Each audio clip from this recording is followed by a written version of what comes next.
Hey, what's going on, you guys? My name is Rayge, and we are back today with a huge update video here in regards to the confirmation on how Pandapool is coming into the game next week with his event. We're going to be going over that and how you can best prepare in the coming week, especially since we have a few days here. This information likely is going to get released in this week's Marvel Strike Force blog post, being tomorrow as well. So, as always, guys, if you want to stay up to date with Marvel Strike Force content and crush these events free to play like myself, please make sure you follow along, hit that like button, and give the channel a sub for future videos just like this. Having said that, guys, we're not going to be breaking it down in terms of the calculation because we don't have that math just yet until tomorrow, and I can release an update video on it this weekend. But the Pandapool character event is actually going to be based on a few aspects of the event. Right? Typically, we have a main milestone component that's tied back to the majority of the points, and then a web milestone portion. And what we're able to verify now in the data mines is that Pandapool is actually going to be coming out in the way of an arena character release. So if you guys recall, these characters are very rare and far between, but when they do, they're actually quite generous. You typically would just be engaged in your arena mode that you're going through day by day. The only difference is that they're going to go ahead and they're going to add additional milestone points here tied back to where you rank in arena. So right now you only see power cores and arena credits. Well, they're going to add the milestone points here for this event, which is called the black, white, and red all over event. And typically these points are also fragments that give you an opportunity to utilize as an orb, and that's going to give you shards here of Pandapool. And from the past events of what we've seen anyways, you want to be in the top 250, top 500. That gives you a pretty decent amount of points that's going to get added up in the span of a week, right? And that's typically what we would expect for this kind of event. I believe it's actually on for 7 or 8 days based on that infographic that we got released. And again, this event is going to be going live next Monday if the calendar is correct, guys. So just something to be mindful of. We still have some time to push higher and higher in the arena ranking. So if you're down here right now in this 500 to 1500 range, I would take the time this week to work your way up. So that way, if you're landing in the 250 to 500, that's going to give you a really nice medium there to earn power cores in addition to the milestone points that's going to be adding back to this arena event for Pandapool.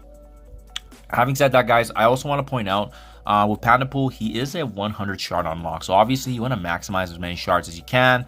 I also believe right now, and we'll see we'll do an update once the event actually is in preview mode and we can see the points, but you can see there's still the power core orb here for Claude Cuddler being available. So that's still available if you guys want to take advantage of that to get some additional shards of him. I believe Dawkin is coming in tomorrow with his red stars and offers, so I'm not sure how much longer this orb is going to stay afloat, but if you guys have power cores, that's definitely a good opportunity to get some more shards of Pandapool before the event.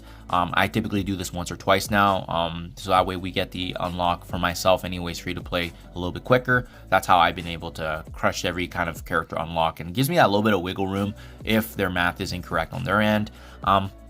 Lastly, guys, I do want to touch on the web milestone component as well. So the majority of the points, like I said, is going to be tied back to the arena aspect. Well, there's also going to be some partial raids that you'll be needing to do. So you'll be needing to make sure that you guys are going through your day-to-day raids, getting those attacks in, combined with arena. That's going to be the majority of the points. And then finally, the web milestone component. This one is called, I believe, the Sinister Strike web milestone.